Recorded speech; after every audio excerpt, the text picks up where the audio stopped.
అందరికీ నమస్కారం. మహాత్మా గాంధీ జాతీయ ఉపాధి హామీ పథకాన్ని భారతదేశంలోనే తెలంగాణ రాష్ట్రం మొదటగా ఉంచినటువంటి మీ టెక్నికల్ అసిస్టెంట్ల సేవల అమోఘం. మరి అలాంటి కృషితోటి ఇలా తెలంగాణ రాష్ట్రం జాతీయ ఉపాధి హామీలో భారతదేశంలో మొదటగా నింపిన మీకు మరి ప్రభుత్వం అన్ని విధాల అండదండ ఉంటుంది. మీ డిమాండ్లు మీ న్యాయమైనటువంటి కోరికల సాధనలో శ్రీ యాదగిరి లక్ష్మణస్వామి ఆశీస్సులతోటి ముఖ్యంగా ఆలయ నియోజకవర్గం యారుట్లో పెట్టడం చాలా సంతోషం.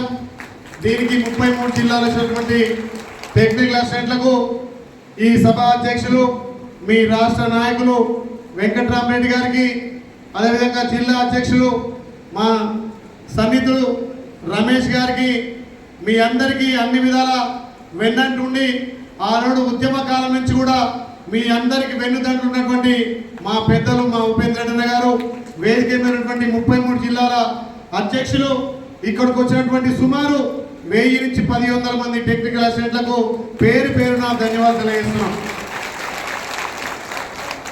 ఇలా పేదోడు 3 పూటల కడుపులో అన్నం తింటుండంటే ఆ రోజు యూపీఏ ప్రభుత్వంలో తల్లి సోనియమ్మ నాయకత్వాన యూపీఏ చైర్పర్సన్గా మన్మోహన్ సింగ్ గారు ప్రధానమంత్రిగా ప్రతి పేదవాడికి స్థానికంగా పని కల్పించాలి, వలసలు ఉండకూడదు, ఏ గ్రామంలో ఆ గ్రామంలో పని కల్పించాలని చెప్పి భారతదేశంలో ప్రపంచ దేశం మెచ్చే విధంగా గొప్ప పని కల్పించినటువంటి ఈ మహాత్మా గాంధీ జాతీయ ఉపాధి పథకాన్ని ప్రారంభించింది కాంగ్రెస్ పార్టీ తల్లి సోనియా మన్మోహన్ సింగ్ గారు.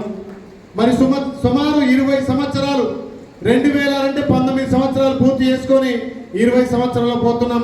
మరి అలాంటి తరుణంలో ఇలా చిన్న చిన్న ఉద్యోగులకే పే స్కేలు, ఇలా టీఏడీలు ఇస్తున్నారు.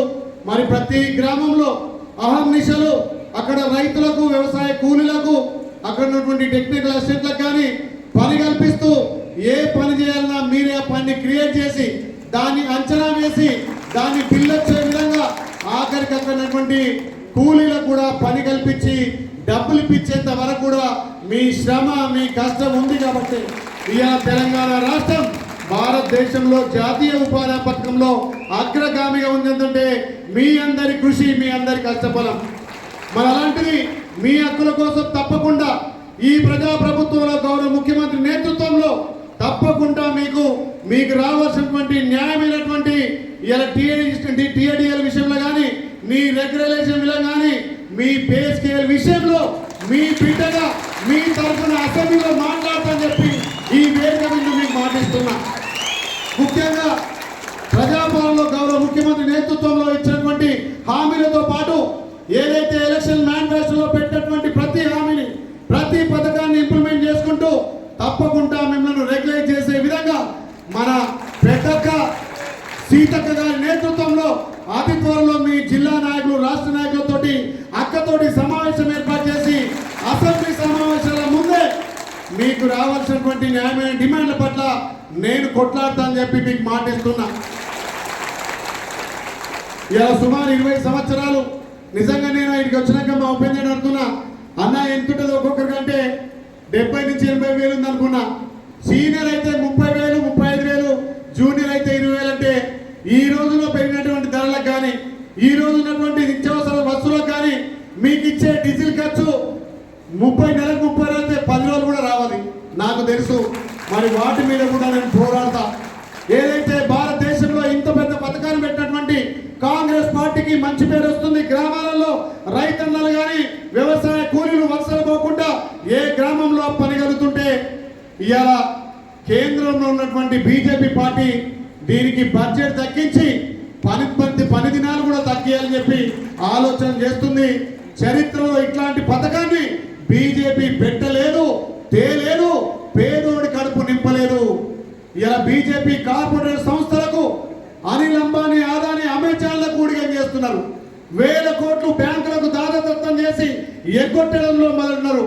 కానీ ఇలా జాతీయ ఉపాధి పథకం గ్రామాలలో పేదోడు 3 పూటలా తినే విధంగా గ్రామాల నుంచి వలసలు లేకుండా ఏ గ్రామంలో ఆ గ్రామంలో జాతీయ ఉపాధి పథకం ఇలా రైతులకు ఎన్నో విధంగా మేలు కల్పించే విధంగా ఎల్లాక రాష్ట్ర అధ్యక్షుడు చెప్తున్నాడు. 200 పైచిలకు పనులను చేయిస్తున్నాం.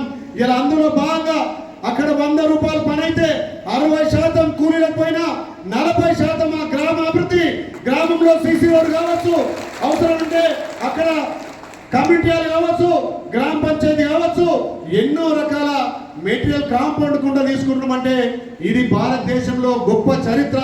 మరి ఇలాంటిది ఇంత వేగవంతంగా ఇంతమంది కూలీలకు ఉపాధి కల్పించుకుంటూ మరి ముందుకు పోతున్నటువంటి మనకెందుకు రెగ్యులర్స్ కావద్దు, మనకెందుకు అందరి మీద డిఏడి కావద్దు. నిజంగా రిటైర్ అయ్యే వాళ్ళకు కూడా ఉట్టి చేతులు పోతున్నంటే చాలా బాధాకరం. దాన్ని కూడా తప్పకుండా గౌరవ ముఖ్యమంత్రి ఆలోచన చేసి తప్పకుండా మీ